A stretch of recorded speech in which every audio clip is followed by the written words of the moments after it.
Welcome to the Dispatch Podcast. I'm Steve Hayes. On today's episode, we have Jonah Goldberg, Michael Warren, and Megan McArdle of the Washington Post. We will discuss a recent spate of anti-Semitic domestic terror attacks and the rise of left-wing anti-Semitism. We also get into the woke right. Who is the woke right? Why do they exist? How much power do they have? And what role does anti-Semitism play on the new right? And finally, we will talk about New York City mayoral candidate Zohran Mamdani's plan for city-run grocery stores. Morning, everybody. Good morning. Morning, Mr. Hayes. Thanks, Jonah. Sounds really. I mean, aren't we supposed to start with energy? This is what you've gotten in all your media training over the years. I said good morning. I want to start with in Boulder, Colorado, and the attacks that happened there. Last Sunday, June 1st, an Egyptian named Mohammed Sabri Solomon, armed with a makeshift flamethrower and Molotov cocktails, attacked a largely Jewish gathering in Boulder, injuring 15 people. Solomon shouted, "Free Palestine," as he launched the incendiary devices at the crowd, organized by a group called Run for Their Lives, which sponsors walks and runs in communities across the world calling for the immediate release of hostages taken in the aftermath of the October 7th, 2023 attacks by Hamas. Solomon came to the United States in 2022 on a non-immigrant visa, which expired in February 2023. Despite remaining in the country past the expiration of that visa, he was given a 2-year work visa in March 2023 and did not depart when that visa ran out in March 2025. He recorded a pro-terror video filled with anti-Semitic language on the way to the attack, and after he was detained, Solomon was unapologetic, telling law enforcement after the attack that he disguised himself as a gardener to get as close to the group as possible, acknowledging to police that he conducted the attack to, quote, kill all Zionist people, and that he wished that they were all dead. That attack, of course, follows the targeted killing of 2 Israeli embassy employees last month in Washington, D.C. by a pro-Palestinian activist with ties to left-wing activist groups. And in the early morning hours of April 13th, on the first night of Passover, an attack by Cody Balmer in Pennsylvania attempted to burn down the governor's mansion while Governor Josh Shapiro and his family slept, telling authorities after he concluded the attack that it came because of what Shapiro, quote, wants to do to the Palestinian people. Megan, a regular cry from pro-Palestinian activists at rallies since the October 7th attacks has been a call to, quote, globalize the intifada. Is this globalizing the intifada? Look, I think that it is dangerous to blame movements for what radicalized people do in their name. And conservatives have long correctly complained about this, that whenever some guy who seems to have some right-wing views commits an atrocity like a mass shooting, that the left sort of blames normal Republicans. And I don't think that's fair. That said, the Palestinian movement is modeling really disruptive tactics as their primary vehicle, which is a bad idea. They are not policing the people in their ranks who are doing things like defending Hamas, which is, look, even if you think that there is a case that Hamas has a point, you're doing political action. And trying to argue that Hamas has a point is a complete political dead end in this country, I think rightfully so.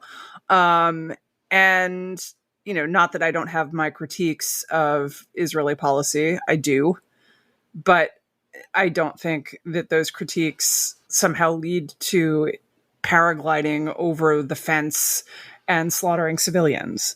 And I think that the issue is that they have chosen rhetoric, and more importantly, just that they are not going out there. I mean, the thing about when, you know, a white supremacist would commit a mass shooting in 2014 and liberals would race to say, you know, this happened because some senator said that like Obamacare is bad.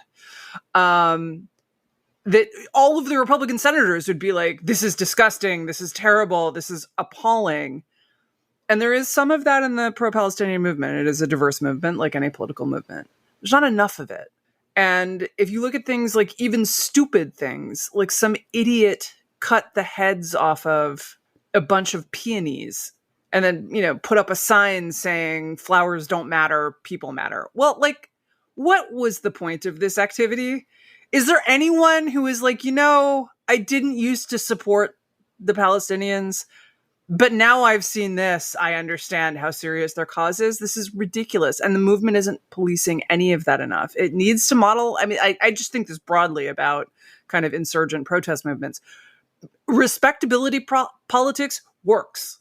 It helps contain, it's not going to keep every deranged person who has bizarre fixations. And we should remember that, when you dig into these cases, over and over again, what you see is that these are disturbed people. That's not true in every single case, but it is often that, like, yes, they have seized on Free Palestine or they have seized on abolish the IRS, but then you dig into their beliefs and you just find a disordered mind where that is one of a huge melange of insanity, none of which connects together in any kind of logical way. But, the less you say globalize the Intifada, the less, you make signs celebrating people in paragliders, shooting down into a music festival to kill random civilians there, the less you are going to get not only this kind of attack, but the kind of blowback that the movement has gotten. It's been stunningly ineffective. It has not moved the Democrats. It has certainly not moved the Republicans or the American public. And they are doing, even apart from the risk when you really do use violent rhetoric, and I also apply this, by the way, to Donald Trump's, inciting the mob to march on Congress. Yes, he had plausible deniability, but yes, also he bore responsibility for what they did. And it is good to model respectability politics, both because it prevents some bad things from happening in the real world, and not all bad things, but also because it makes your movement more politically effective. And I don't know why they insist on taking a tack that may feel cathartic, that may not result in having to have hard conversations with allies whose rage is uncontainable, but which might actually help the people of Gaza, which the current movement is, in my opinion, not doing. Yeah, Mike, I'm very sympathetic to the point that Megan makes about not using what might be outliers or random nuts to represent entire groups or movements, as she said. On the other hand, I wonder if this isn't a little different. Hamas, which perpetrated the October 7th attacks, has in its charter that the state of Israel shouldn't exist. There's sort of violence embedded in what Hamas is doing. And while it's important to make distinctions between those who support Palestinians broadly and those who support Hamas, those distinctions have been blurred in part because of exactly what Megan says, the failure of the people in the movement to make those distinctions. And we have also seen a growing number of these, what we might call left-wing anti-Semitic attacks over the past year and a half. Our friend Dave Mastio, who writes a column for McClatchy newspapers, reported that left-wing anti-Semitic attacks have grown 320% from 2023 to 2024. So is it the case that these attacks are outliers, or should we correctly see them as more representative of this growing movement? I think it is representative of the movement because, for the reasons Megan just laid out, because there has been no policing of their own side. That you're only, it's a choice not to police your own side. It's a choice not to have that open big tent, which includes people who say things like globalize the Intifada, from the river to the sea. There is an alternative reality where people who have serious objections to the way Israel is conducting the war against Hamas, the way Israel has sort of operated with respect to the Palestinian people, to kind of draw some lines and for leaders to sort of step up and say, this is what we stand for. This is not what we stand for. And if you're on our side on these things, then you we don't engage in this. We don't engage in violence. We don't engage in terrorism. And nobody has done that in the United States. And I think it's a part of a bigger problem. I don't think it's necessarily new. I think this is a problem that constantly has to be addressed and dealt with. But in politics, in sort of and whether it's kind of radical or revolutionary movements or just normal everyday political movements, the self-policing has gone away in favor of if our enemies are the same, then I can't criticize you. I don't quite know what explains that. Is it the internet? Is it the way that everything has sort of become coarsened in whether it's in the discourse or the way that that sort of political movements organize themselves? I don't know. I think I should underscore too that I think the very anti-Semitic the mindset makes this, I think, a different issue than your normal everyday issue. The sort of the underlying kind of, as you said at the beginning of this, Steve, the fact that the people in this movement seem to believe that Israel has no right to exist, and sort of ipso facto that Jews don't have the right to exist or don't have a right to sort of self-determination. I just think the underlying issue that's motivating Hamas, motivating these kinds of attacks, and motivating the kinds of things we're seeing from the political right as well on this, it seems to me not just a difference of degree, but it's a difference in kind. It's sort of a deeper and more disturbing bigotry that it concerns. I think it's concerning. Jonah, is that right? Is this sort of an intensifying anti-Semitism of the kind that we've seen for decades, centuries, or is this something new? I think it's partly a new kind of anti-Semitism, but anti-Semitism is really old. I want to go back to Megan's point, and I'll answer your question in the process. I think one of the more fair forms of criticism and argumentation is to adopt in good faith the other side's mode of analysis and apply it to the thing that they're not applying it to, right? So like, this is one of my things, I mean, Megan's written about this too, where like almost every charge of hypocrisy is a hypocritical claim in and of itself, because to make the charge of hypocrisy in so many of these fights, you have to switch sides, right? So like, filibuster is evil when it's good for when it's bad for my party, it's good. People switch sides and they just pick up the arguments that the other side left behind, like switching, sides in a pickup football game at halftime. So we heard a lot about stochastic terrorism for a long time. Can you define that? Yeah, stochastic terrorism is just basically a very fancy way of saying uncoordinated, unnetworked, non-conspiracy promotion of violence by using rhetoric that gives people a permission structure to commit violence. And the left loves this term when describing white nationalists, Donald Trump, and all that kind of stuff. And I will be very honest, and I agree with Megan. They have a point. I think they overstate it from time to time, depending on who you're talking about, but they definitely have a point. You cannot be out there pushing this charge of stochastic terrorism, of giving people, of inciting people, maybe not in a legalistic sense, but in a psychological and political sense, inciting people to violence against the stuff that Donald Trump or any of his imitators and the like have done and have said, and then let off the hook the campus protesters at Columbia and elsewhere who openly say they're on the side of Hamas. In fact, share funding sources with Hamas. Yes. Forget globalize the Intifada. I mean, like the actual charter of some of these groups, these Western groups, says that they see no distinction between the violence in Israel and the violence here. They see no distinction between armed struggle and resistance and political resistance. Those are their words. You're allowed to hold their words and their concepts against them. I often rant at the TV making particularly the peony thing, like who are you winning over? right? Who is on the fence about the plight of Gaza?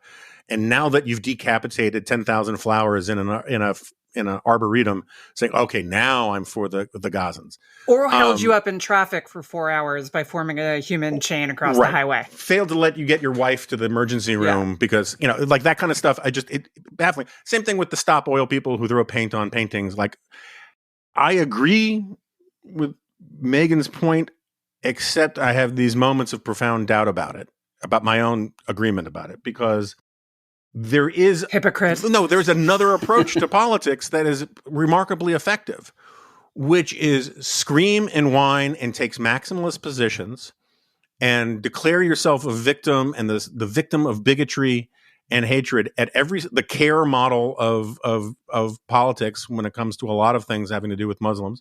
And even if it doesn't work in America as well as you think it would to keep pursuing this, it works pretty well in Europe, in part because the mass migration of a lot of Muslims and North Africans into those countries who have a lot of sympathy for stuff going on in Israel. But also, I think it works at another level because persuasion's not the point. It's to make you fear saying anything that'll set off these people. And I think that kind of intimidation is much more effective than I would like it to be. But, you see the coverage of I don't want to get deep in the media bias stuff and all that kind of thing. And I too do not endorse every government policy of Israel, but like the coverage of Israel's flawed effort to feed the Gazan population being cast by the BBC and other media outlets as genocide proves that some of these people are actually pretty effective. Even if they're not inciting terrorism and people trying to burn Jews alive in the streets, the general sense is like it's a bad analogy in a lot of ways, but there's something to it. Trump's effectiveness of throwing an absolute hissy fit and getting the MAGA deplorable crowd to lose their minds anytime there's the slightest criticism, it intimidates a lot of people. And I agree with you entirely. It doesn't work as persuasion. I'm not sure it doesn't work as intimidation. Well, okay, but look, I am not going to Pollyanna and say this never works. But Trump is most effective on issues where Democrats bullied the media into taking the 20 side of an 80-20 position. I agree with that. That's true. And in that case, yes, it is effective to scream and get a lot of attention because every time you get attention, you end up in a conversation about something Democrats would rather not talk about. But I think when you look at the popularity of your movement, and it is not popular, that blocking traffic, cutting heads off peonies, let me try to steelman the guy who set a Holocaust survivor on fire, right? Let me try to tell the story the way he would tell it, is like, I am making these people afraid to support Zionism. Are you? Are Jews who are being attacked with makeshift flamethrowers going to say, yeah, I guess I should side with those guys? No, right? Is the American population seeing someone from your side attacking people with a makeshift flamethrower and throwing Molotov cocktails? Is the American population going to say, yes, they're probably right about stuff? No. Yeah, but will that group of Jewish Americans do this walk in Boulder next week? Because it's been a weekly walk? Probably not. And again, I think I hate the proliferation of the use of Overton window, but like when you create a discourse which says, look, I don't condone violence necessarily, but you have to understand where these people are coming from. And when they're setting Jews on fire, right? If that kind of discourse gets triggered for that, then the much subtler forms of bigotry and intimidation have more oxygen to breathe. Like in New York, Jews have been getting punched in the face by kids, by jackasses, for a long time, and the sort of progressive industrial complex doesn't want to treat these as hate crimes, doesn't want to treat them really much as anything other than maybe misdemeanors. And in this kind of environment, that's easier to do. And I just think, like there are these stories that come out of the UK about, doctors openly bragging on social media about not treating Jewish patients and fantasizing about killing Jewish patients. It's happening in the US too. Yeah, that's easier to do in an environment where you get this sort of, what's the old Emerson quote that a liberal is someone so broad-minded they won't even take their own side in an argument. There's a lot of people on the left that just can't, in the same way that there are a lot of people on the right now who can't handle criticizing their whack jobs. The left has to come up with this fog of equivocation to say you got to hand it to Hamas a little bit. And I think that these tactics help with that. But anyway, it's a subtle point. I take the point, but I would ask whether there isn't a Streisand effect. Yeah, that's fair. Right? I certainly was not aware that Boulder was having this weekly march. Well, now I am. Yeah. And now everyone in the country is, right? And the Streisand effect is when you mention something and it becomes better known because of your mention of it. Yeah. Famously, Barbara Streisand sued to suppress some archive of coastal photographs that included her house.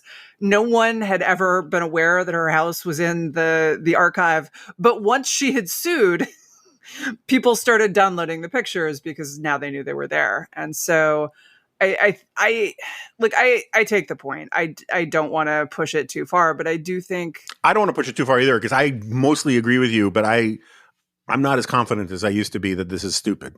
How much of this? I mean, when you track the rise in left-wing anti-Semitic attacks or incidents in the United States over the past year and a half, it tracks with the post-October 7th timeframe, obviously pretty closely. And I guess I'm wondering, Mike, and I'll go to you, how much of this has to do with a similar question to what I asked Jonah, just a sort of resurgence of old school anti-Semitism, and how much of it is a reaction to what people are seeing unfolding in Gaza now. There's a new Pew poll out June 3rd that found rising anti-Israeli sentiment across the globe.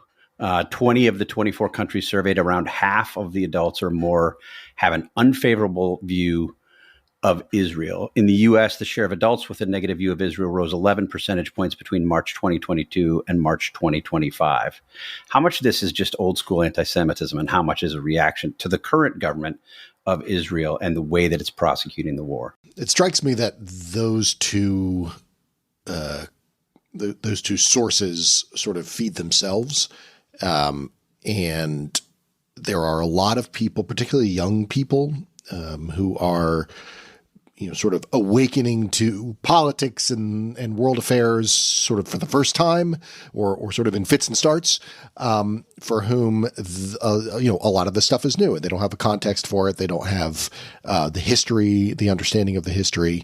And so they are easily influenced. And you have people that I believe are driven and sort of motivated by these old anti-Semitic ideas and sort of pro-Hamas ideas, who are in positions of influence, whether it's on TikTok. I mean, that's sort of, it can be overstated, the influence of social media, but I mean, I certainly recall I'm, seeing on Instagram, which is like, usually 2 to 4 weeks behind where TikTok is, is sort of a proliferation of the watermelon emoji, which is sort of the symbol for pro-Palestinian, pro-Hamas activism.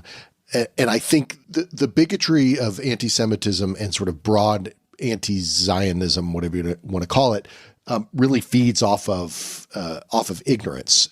And it's the sort of thing similar to the idea of, small L liberalism and sort of democratic American values. It's the kind of thing that doesn't get passed down genetically. You have to sort of teach and reteach generations. So that is an area of concern that I have, that this is those two things, the events of what are happening. Again, I should emphasize, like, it's not as if the government of Israel deserves to be free from criticism on this. I mean, you hear there's criticism all around that's deserved for how they've managed this war against Hamas.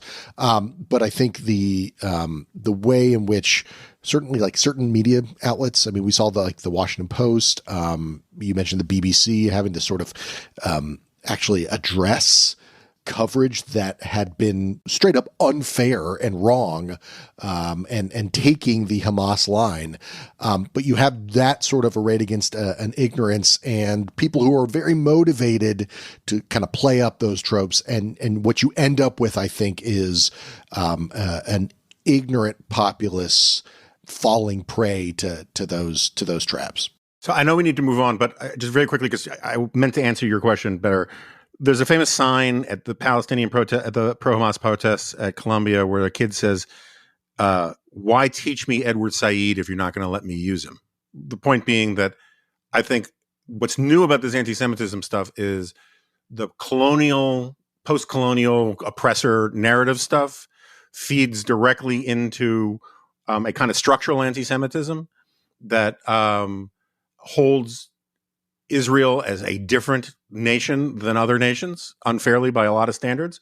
But also, and our friend Cliff Asness did a good piece in commentary about this a while back, the whole idea of sort of anti-racism, that disparate results for different groups are inherently unjust, feeds a kind of modern technocratic kind of anti-Semitism as well, because Jews are overperformers in the modern democratic capitalist economy.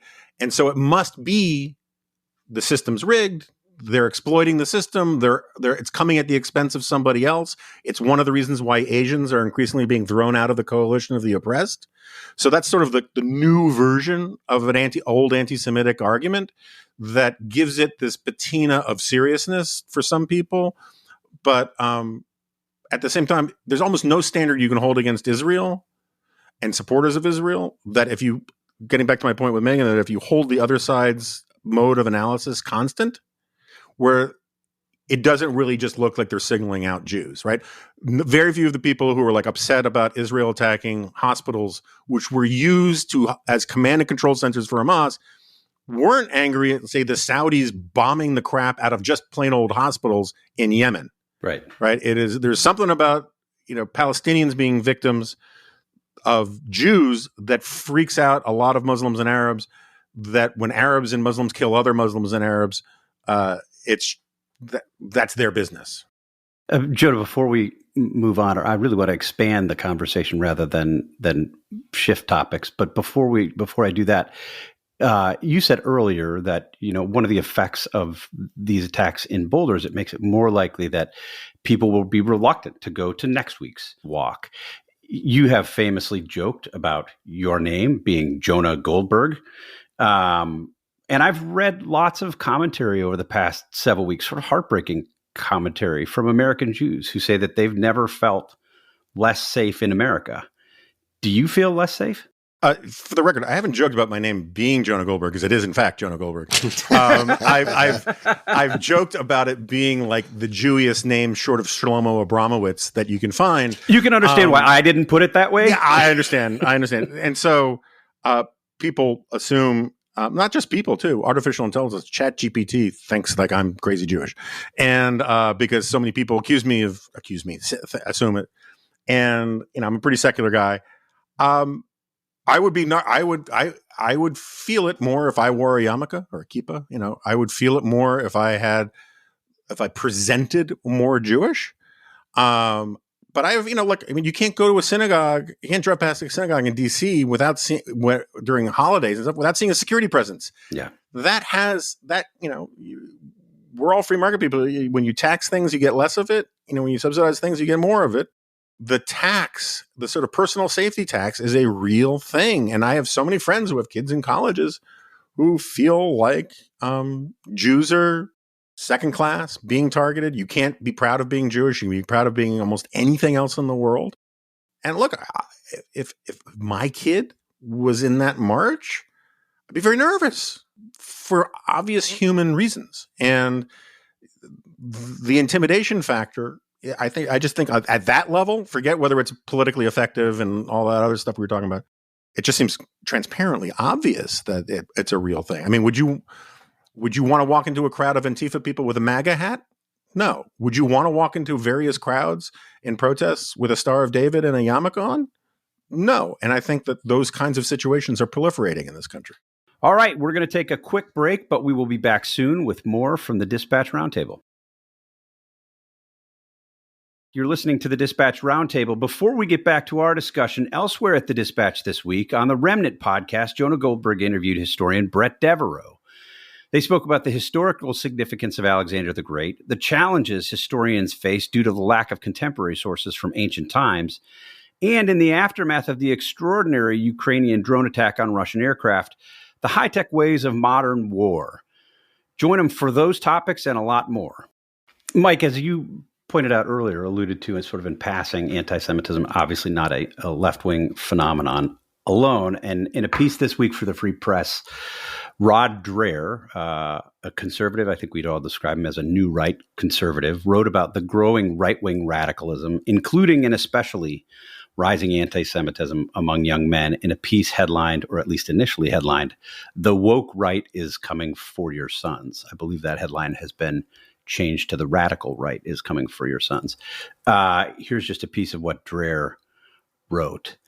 "I am now witnessing the deep inroads in such a short period that right-wing totalitarianism, expressed most often as anti-Semitism, has made, especially among a growing segment of right-wing males. And unlike so many who point this out, this community is not exotic or foreign to me. This is my world."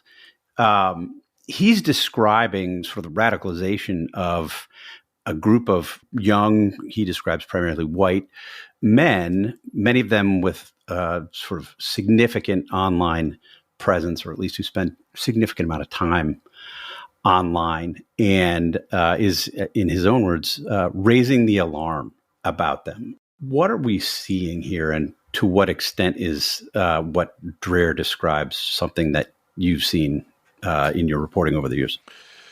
I mean, what's going on is the house is on fire, and Rod is, in the foyer as the flames are coming out of all the rooms, and he's on the phone with 911 saying, "I think there might be a problem here." It feels like, and I don't want to dismiss the piece, because I was taken in by how sort of honest he was in this piece about a problem. I mean, we talked in the last segment about, self-policing, and this is the kind of thing you want to see. Yeah. I wish I had seen it a lot earlier, but to me, the damage has been done, at least for a certain generation, because you can see it, whether it's online, in the way that for the past 10 years, young people becoming politically active and politically awoken, you might say, in the Trump era on the right side, have so many of the hallmarks of just radical, whether it's anti-Semitic. I mean, at the heart of all sort of like bigotries, like I believe anti-Semitism is sort of at the bottom of it all. You can just like find anybody who's got a bigotry and that's deep seated, and dig far enough, and you'll find that there's blame for the Jews at the bottom of it. But it's not just that. It sort of manifests in this kind of gross white nationalistic, or there's a Christian nationalistic kind of flavor to it as well. You have people sort of kind of in your face, Christ is king, which like I'm a practicing Catholic. Like it's a phrase that I'm familiar with, but it seems to be used kind of as a weapon online. It's all happening online, by the way. It's all sort of out there where young people are sort of engaging with politics as a way to sort of signify the term of art is whether they're based I don't quite know what the etymology of that slang term is, but based as somebody who says kind of the thing you're not supposed to say in polite company, but reveals to the in crowd that you're kind of, that you're with them, that you're willing to do and say, and you think the things that you're not supposed to do.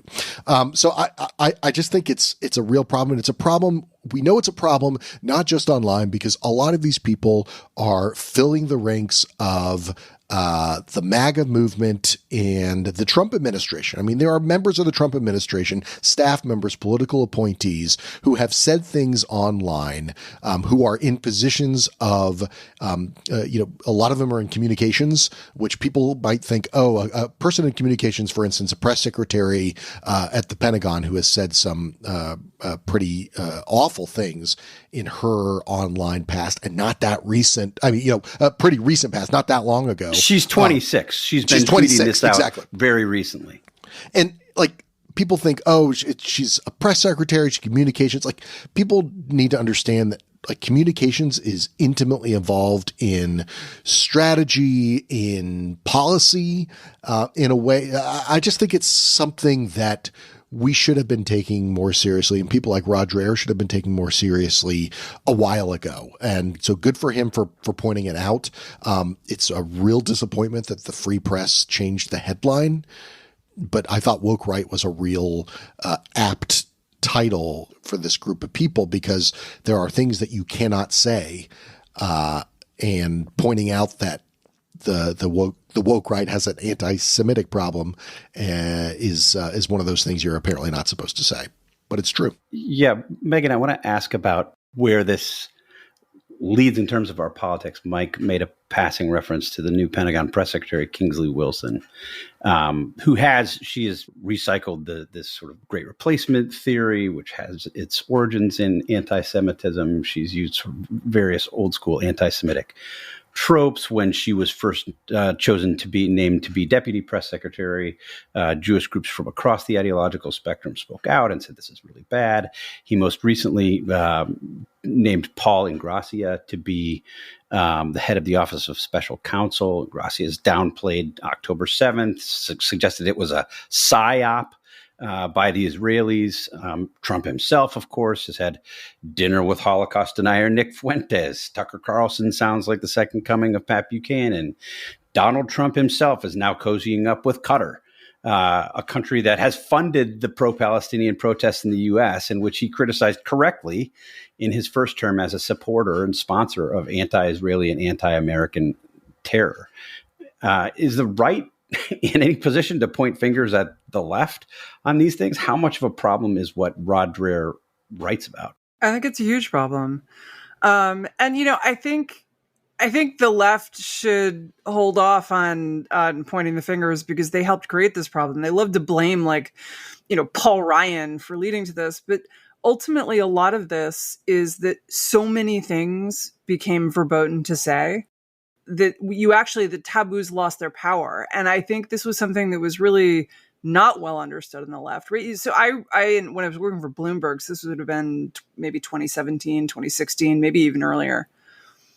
I wrote about the rise of the use of the word white supremacy to describe the fact that there are not as many black radiologists as there are white radiologists. And I'm not saying that that's not a problem society should aim to fix. But white supremacy meant something quite specific, right? It meant black people are not allowed to be radiologists, and if they try, the Ku Klux Klan will come and hurt them. And in trying to expand the usage of that word, and in trying to put other sorts of words off limits, what people were trying to do was take the moral stain that attached to being in the Ku Klux Klan and apply it to, systemic racism, whatever you want to call it, unconscious bias, all of these things. And the point I made at the time was you can't sustain that, right? People are not going to apply the same social penalty to working in an apartment that doesn't have enough black radiologists that they do to being a Ku Klux Klan. We're not going to treat those things as morally equivalent, because they're not morally equivalent, right? And rather than amping up the penalties for not having a system that's perfectly fair, what you're doing is tamping down the taboo on white supremacy, because if you make it include everything, people are going to be like, okay, well, that's not so bad. And I was roundly excoriated for this, but I think that is where we are. I mean, I've heard prominent conservatives say, right, their sons went off to college liberal, came back conservative, because they were so tired of being told that they were the worst and they were the source of all of society's problems, and that, like, you couldn't say this and you can't say that, and no, you're not saying that the right way, and you need a content warning or whatever it was.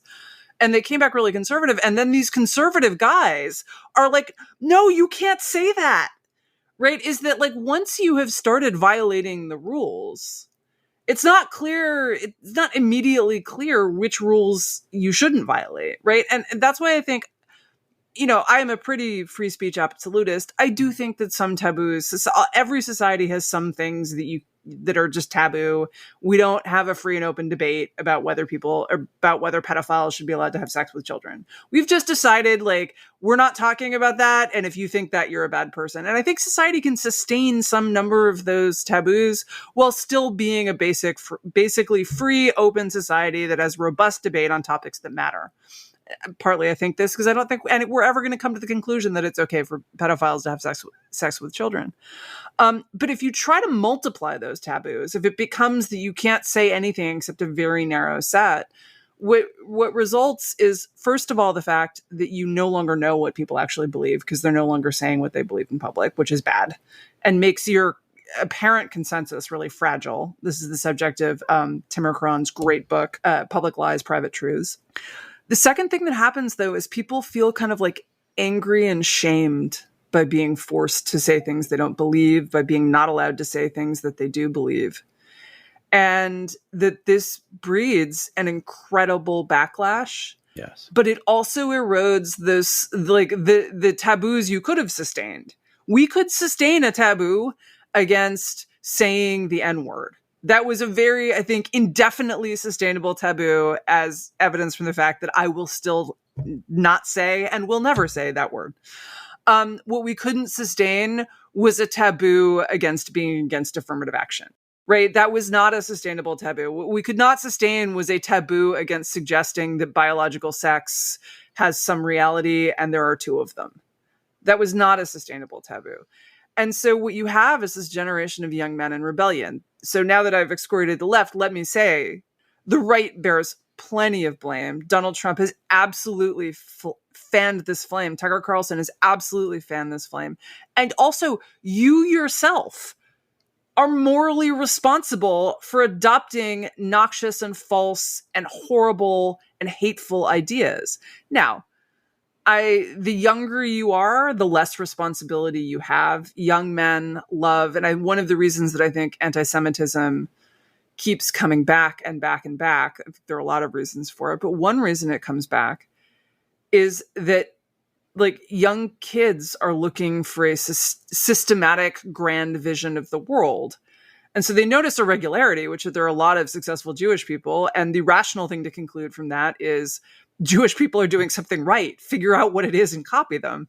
That is not, in fact, but they like it allow the conspiracy theory, if you don't know much about the world, seems somewhat plausible. And, like, if you flirted with anti-Semitism at 15 and you got out of it at 17 when you, or someone, like, I am more sympathetic to you than if you decided at the age of 45 that for the purposes of stoking your ratings, it would be great to have someone on your podcast who suggests that maybe the Holocaust didn't really happen, and or that Winston Churchill was the real person at fault in this conflict. But I think that it is an enormous problem. And the problem is I'm glad to see Rod writing this, but I agree that it should have been written much earlier, because this problem has been apparent for years. Years ago, Yair Rosenberg asked Gentiles to put 3 parentheses around their name on Twitter, because anti-Semites had started doing this to the names of Jewish people on Twitter. And so in solidarity, I put 3 parentheses around my name. And people who could see that my name is Megan McArdle immediately concluded, like, secret Jew. and started bombarding me with things. And look, I grew up on the Upper West Side. I am probably the closest thing that some of us who love you think you're a secret Jew. Well, it's like I am like the closest thing that a practicing Catholic can come to being I have very strong opinions about Knish, and like I would never. My high school was mostly Jewish. We had Holocaust stuff every year. I knew Holocaust survivors. I knew a lot of them. All of the old people. When I was growing up, I thought that old people just all had European accents, and that was normal because lots of us are from Europe.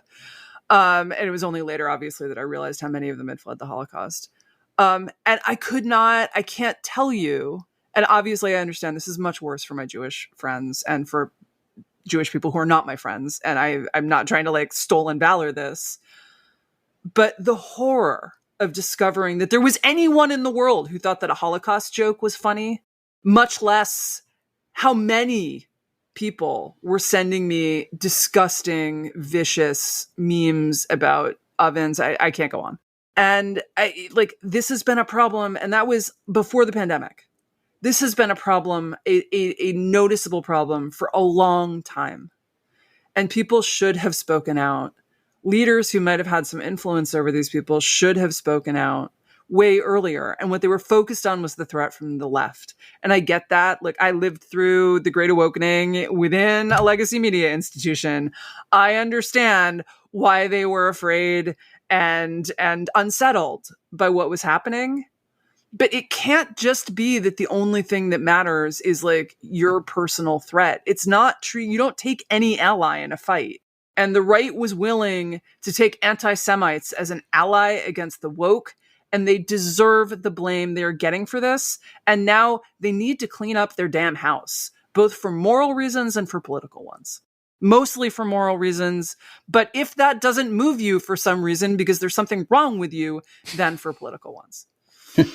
So it's funny, the period Megan's talking about is basically part of my origin story as a anti-Trump person, right? I was never going to be like all in for Donald Trump, but in 2015, early 2016, I was subjected to a torrent of anti-Semitism. And being an NR for 20 years, I got anti-Semitic stuff a lot from people. Up until about 2015, it was mostly from people on the left, and then it flipped. And anyway, this is when people use the phrase alt-right. I think it's very interesting that we don't really hear the phrase alt-right anymore, in part because they have been incorporated into the broader new right in a lot of ways, in part because I think they get less Russian funding. But whatever the reason is, you don't hear the phrase alt-right anymore. Instead, you hear new right, because the alt-right, to some extent, succeeded in becoming part of the new right. And during this period, this was when, our friend and colleague David French was getting constant memes of his adopted black daughter in an oven with Donald Trump in an SS uniform about to hit the button to start the oven, right? And I got this with me in the oven. I got this all kinds of, the ADL did a report and found that I was either the 6th or the 8th biggest target of online anti-Semitism in America that year. Ben Shapiro was number 1, I think. And my problem wasn't that there were a lot of anti-Semites. I mean, I have a problem with that, but like, I'm used to that. I was shocked by the extent of it and in some ways the sophistication of it. What I was truly shocked by, was the degree to which other people on the right were telling me not to make a big deal about this. That the alt-right, it's part of our coalition. To his credit, I had an argument with Hugh Hewitt on air. People can go find the transcript. He basically at the beginning was defending the alt-right as basically like disenchanted former Tea Party people. And I was like, no, Hewitt, that's just factually wrong. These are the people from Chronicles, from American Renaissance. These are the people from VDARE. Yeah. They had a long history of this stuff. The alt-right has a meaning, and it's full of anti-Semitism and racism and white supremacy, and they own it, and they're proud of it. And you trying to say that there's something else going on here is just wrong. And just because Steve Bannon likes these people and says he wants to make Breitbart the platform for the alt-right, that was his phrase, doesn't mean it should be defended. And by the end of it, he was convinced. He just truly didn't know, right? and came around on it. But the point being, there were a lot of people who didn't know and just didn't care. That was Milo Yiannopoulos' argument, was like, oh, you're making too big about it. Some of this is just for the fun because it gets a rise out of people, right? It's for the lulz, was his thing. And the thing is, like, I wrote about this big thing, don't call this conservatism, for the Monday essay a couple of weeks ago at the Dispatch. And part of my point was that popular frontism is bad. This idea that you can have no enemies to your right, which used to be the phrase no enemies to your left with the original Popular Front stuff, is bad because some of the people to your right are your enemies. And like for me, I mean, again, Jonah Goldberg, it's really easy for me to spot my enemies when they tell me how much better the world would be if my entire family was in the ashtray of a Volkswagen. And I got so much of the Holocaust stuff about how, I bet your grandmother screamed as she went into the oven, that kind of stuff constantly. And then I'm hearing from people saying, oh no, we have to have a big tent, Reagan's 11th commandment. I'm like, screw you. I do not want to hang out with these people. And I don't want to be associated with them. And just because they're supporting Donald Trump doesn't make them one iota less evil. And you see less of that stuff now, in part because these people have gotten a taste of power. And it turns out that really virulent anti-Semitism is still a little politically inconvenient. Like, you can't go full Fuentes necessarily. But again, an Overton window point, what is defined as unacceptable anti-Semitism is really serious anti-Semitism in parts of the online right and the MAGA right. And we've been dancing around the term horseshoe theory for almost all these topics.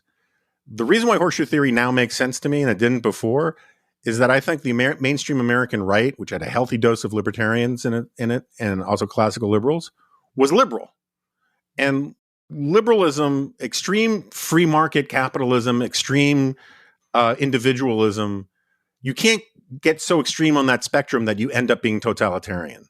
The only way you can get right-wing extremism and left-wing extremism to look remarkably similar, where you can talk about the woke right and the woke left being similar, is when they both become illiberal.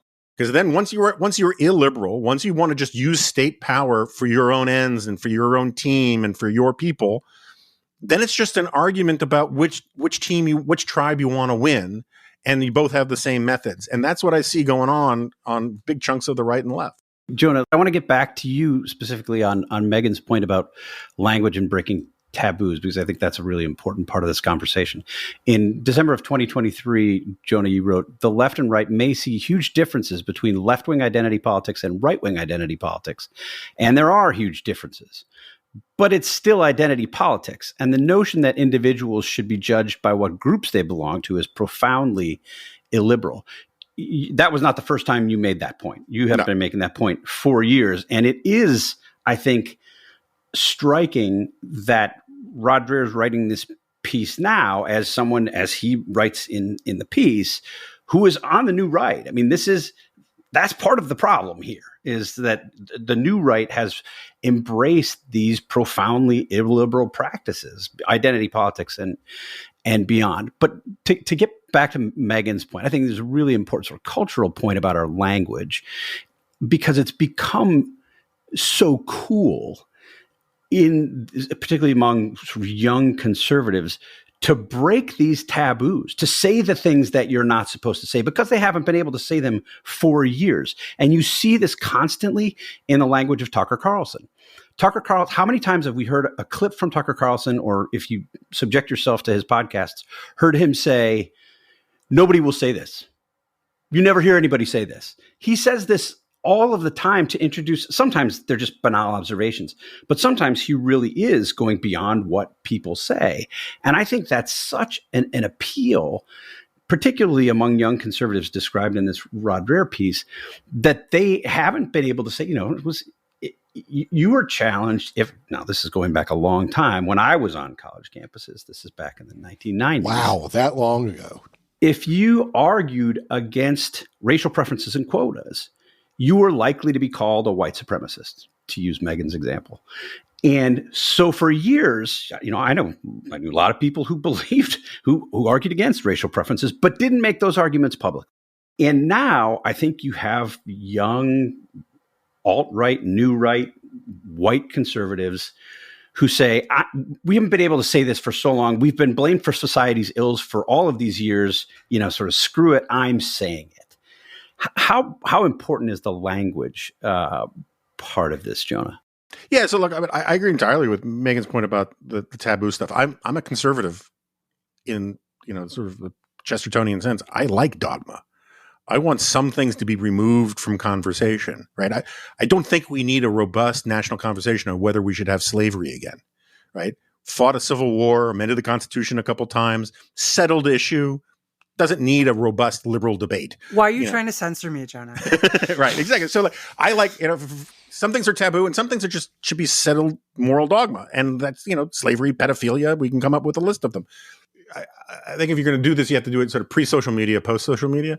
Pre-social media, I think as Megan was saying, one of the ways in which the left helped create these circumstances is that they drew down the moral capital on a whole bunch of concepts and topics to advance pretty picayune, narrow agendas. And so one of the reasons why I wrote Liberal Fascism, which I still get a lot of grief for, was I was so sick of people constantly calling conservative Nazis for just random things that were just normal, right? It was like, listen to, something would be called, fascist or Nazi that my dad believed in. And I was pretty sure, Sid Goldberg wasn't a Nazi.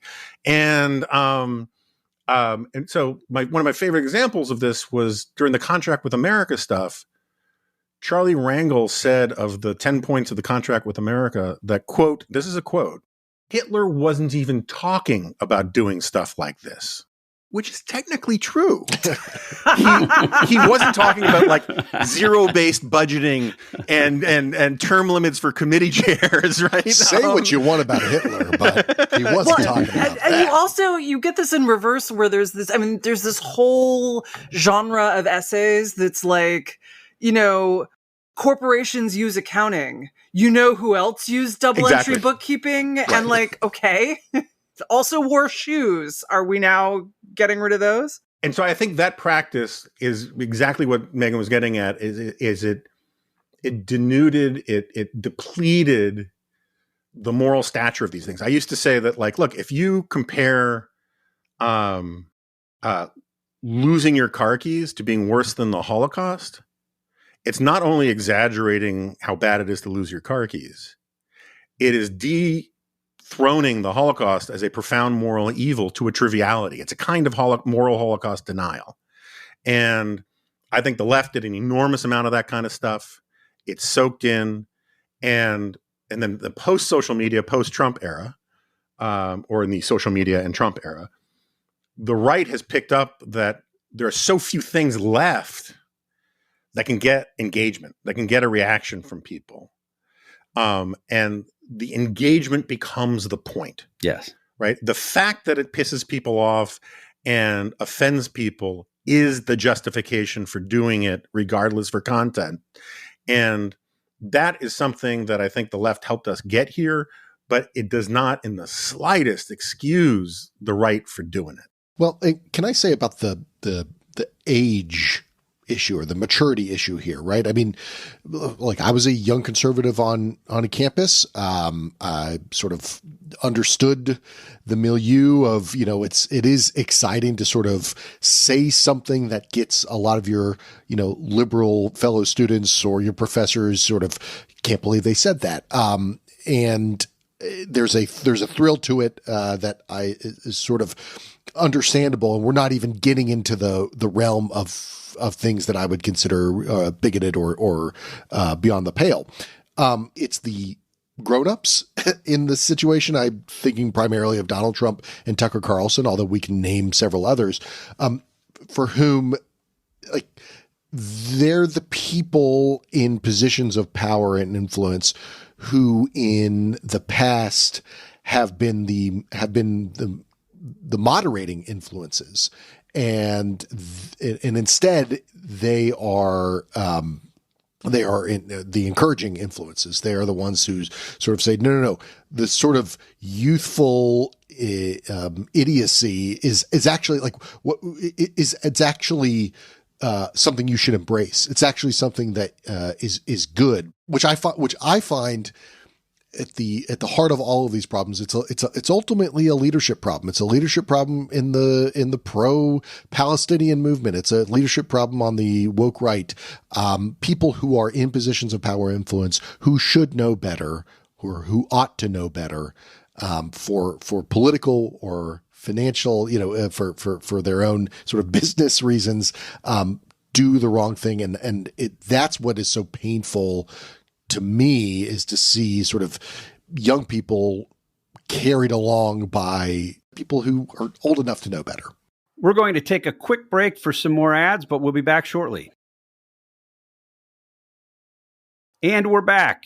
Let's move to Not Worth Your Time. Zoran Mamdani is a candidate for mayor of New York City. He is 33 years old. And among his policy proposals is making grocery stores in New York City, or at least on an experimental basis, some grocery stores in New York City, city-run grocery stores. The way that the New York Times characterized it was municipal grocery stores could lower costs by using city land or buildings, buying food wholesale, and being exempt from property taxes, supporters say. The approach is part of a broader push by progressive groups to offer public options for banking, broadband, and housing. The story notes, and Mamdani himself is fond of telling people that this has seen some traction. There have been some experiments in Chicago, some in Kansas. Given concerns about rising prices and inflation, is this the right solution, Megan? My first thought when I heard this proposal, after I closed the gape of disbelief, got my jaw back in order, was, tell me that you don't understand what opportunity costs are without telling me you don't understand what opportunity costs are. It is extraordinary that you would think, yes, I want my groceries provided by the same people who brought me the DMV. And, the Joint Strike Fighter, which is how many years delayed and over budget. I mean, these are the crosstown subway. The crosstown, the Second Avenue subway, yeah. And which took, some amazing multiple, cost some amazing multiple of what it was supposed to, and took much longer. In fact, the Second Avenue subway was proposed in the 1920s. It was supposed to be built out. The Great Depression intervened, and they couldn't get it together. But look. The government is not an efficient provider of services. That doesn't mean that the government should never provide services. Sometimes there are goods such as police and courts and border patrol and all sorts of things. We can argue about whether healthcare is included in this bundle. I don't think it is. We can argue about it. Groceries are not on that list unless you were in a war zone and they're handing them out for free. The government is not good at setting prices. It's not going to get substantially, they can buy groceries wholesale. What do they think Safeway does? Just goes out and goes to the Giant and gathers up some, maybe they go down to Costco and fill up a little, cart. This is just totally ridiculous. It is a way to potentially to solve some other problems that government has created. For example, what are often called food deserts, where there aren't conveniently located grocery stores, which are generally a result of the government failing to provide enough order to police shoplifting to allow grocery stores to operate profitably in those neighborhoods, or jacking up the property taxes too high for them to operate profitably in those neighborhoods, or not providing adequately paved streets and convenient transportation for grocery stores, or not zoning enough density. I will now stop with the litany, but food deserts do not arise naturally. If you look at old cities from the 1900s, there are corner stores everywhere. Food deserts are a result of government decisions. You are very unlikely to fix that problem by getting the government into the grocery business, especially because what's going to happen is going to be political pressure to underprice certain goods, to not run it at a profit, right? Theoretically, you could run it and break even, but if you're not collecting property taxes, you could be collecting property taxes on that property. If you're not, that's a cost to you.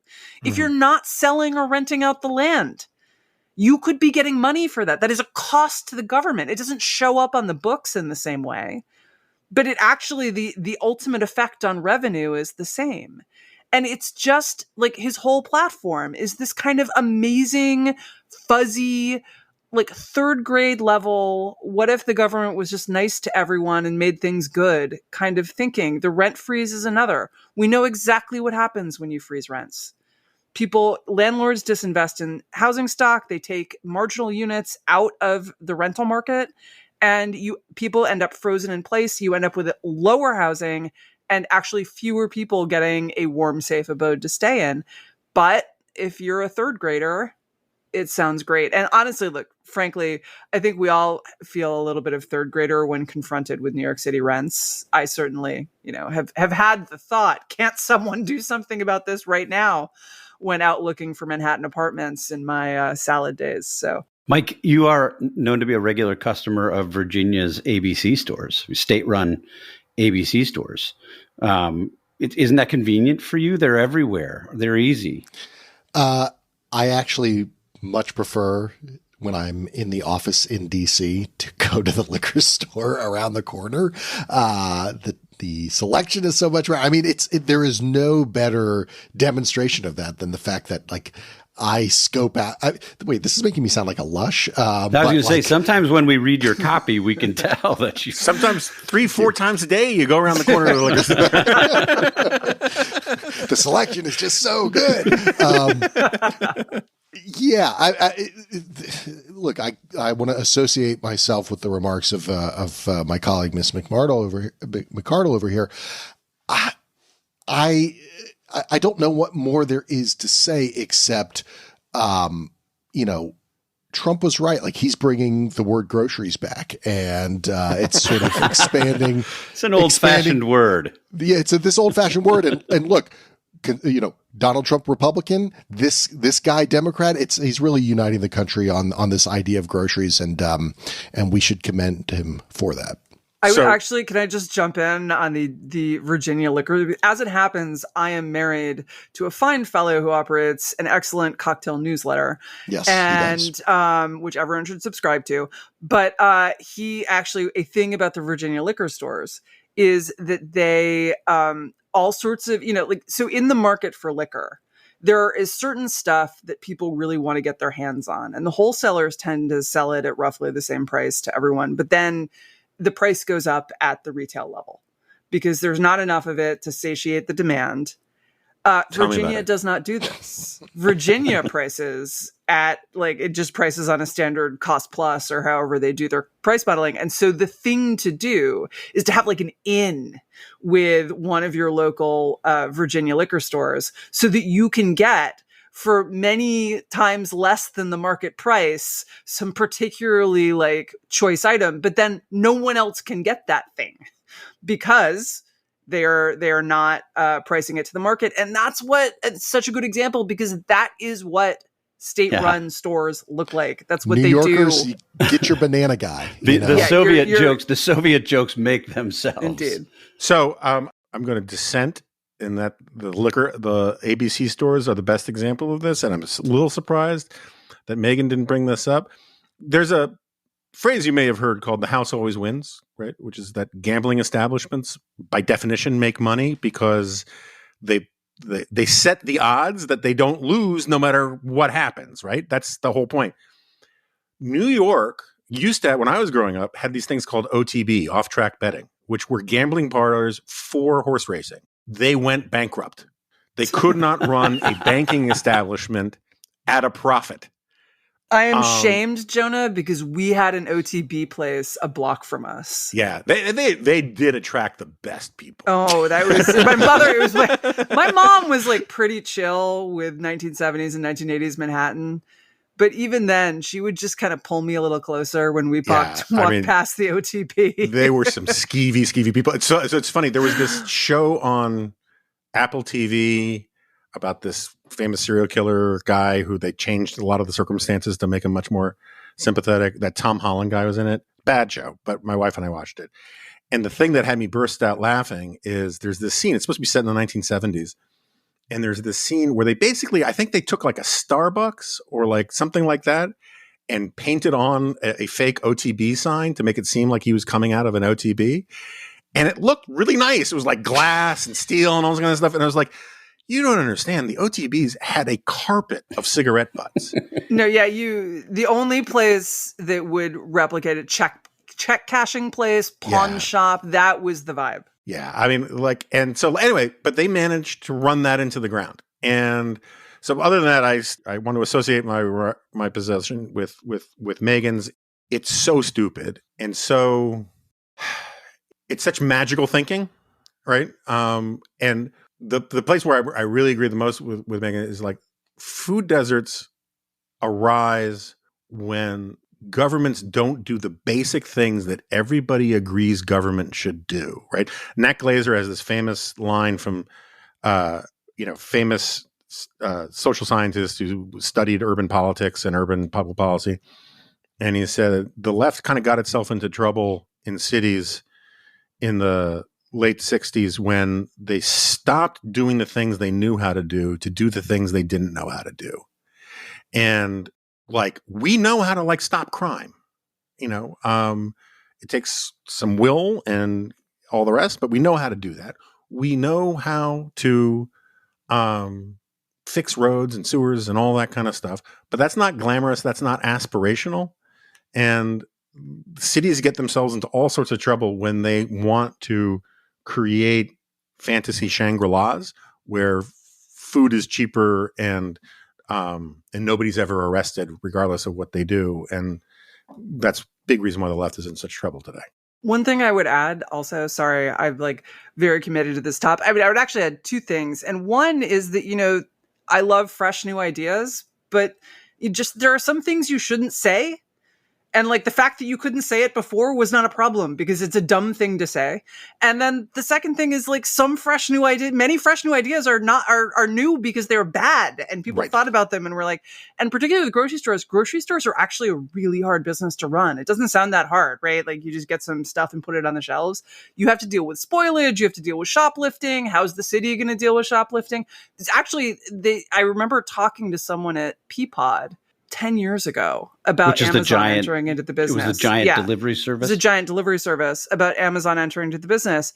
And she was just I'm not that worried. This business is so hard. Spoilage and shrinkage will wreck you because the margins are 1%. And so even if the city gave people something that they were happy with, about which color me skeptical, what they're likely to do is lose a lot of money on it. Getting it there. It is really, really hard to run a good grocery store. I'm not in favor of exempting grocery stores from property taxes, but that makes a lot more sense. Exactly. Right? Because that lowers their marginal costs to the point where they can, lower their prices, And government-run grocery stores, let's be honest, it's not that new of an idea. This is an experiment that's been tried at scale many times before and hasn't succeeded. But I mean, I guess this is a sort of a theme of this episode. Yeah, we got people on the new right who have a new idea called monarchy.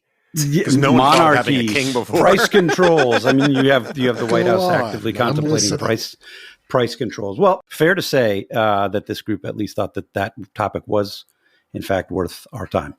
I think it was worth our time. Thank you all for joining us on this episode of the Dispatch Podcast. We'll talk to you next week.